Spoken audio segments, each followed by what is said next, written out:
Buenos días, buenas tardes o buenas noches, queridos estudiantes, o ya sea el momento en que ustedes están viendo este video. Les habla su profesora de inglés, Camila Krausburst, y en esta ocasión nuevamente estamos trabajando con biología, acompañada de la profe Daniela Soto.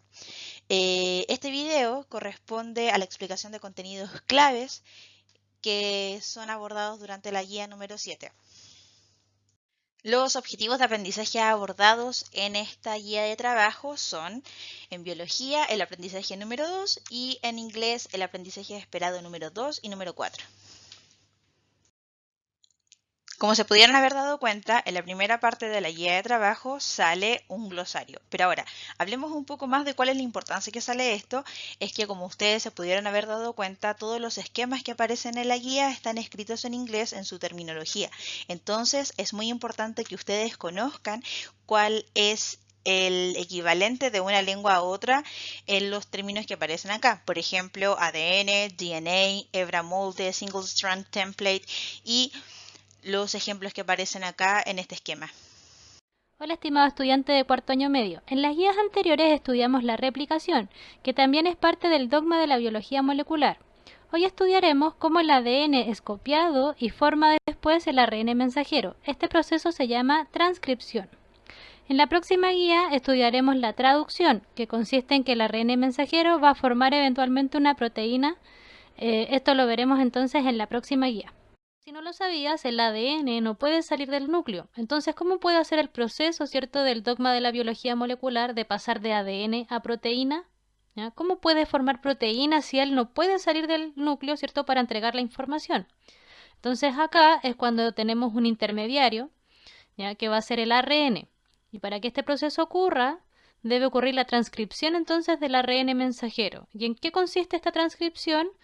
Consiste en generar una copia de ARN a partir de la secuencia de ADN. Ya, si tienes algunas dudas con alguno de estos procesos, te recomiendo ver desde la página 224 del texto de estudio de biología. Ahí se encuentra bastante material de apoyo. La transcripción del ARN mensajero es un proceso altamente regulado, ya que de él depende el funcionamiento celular. Dividiremos su análisis en 4 etapas. La primera es la iniciación. La ARN polimerasa, que es una enzima reguladora de la transcripción, se une en un sitio específico, llamado promotor. También se le conoce como caja TATA, la cual es un segmento de ADN con una secuencia específica que la enzima identifica. El sitio de inicio es una secuencia TAG, que como su nombre lo indica, tiene timina, adenina, citosina, siempre en ese orden. Cuando se une acá, la ARN polimerasa implica que este es el sitio de reconocimiento y esta es la zona que se va a transcribir, ¿ya? La zona que será transcrita. Acá podemos ver la ARN polimerasa que va a empezar entonces a abrir, ¿cierto?, la hebra de ADN para generar posteriormente la copia. Durante la elongación podemos ver que la ARN polimerasa comienza a añadir nucleótidos de manera complementaria y antiparalela de la hebra molde de ADN.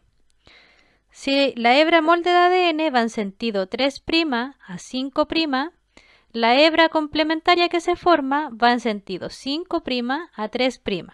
Entonces quiere decir que la hebra nueva que se forma de ARN siempre va en sentido 5' a 3'. La secuencia de terminación, que sería la tercera etapa, siempre va a terminar en alguna secuencia específica, ya sea ATT, ACT o ATC.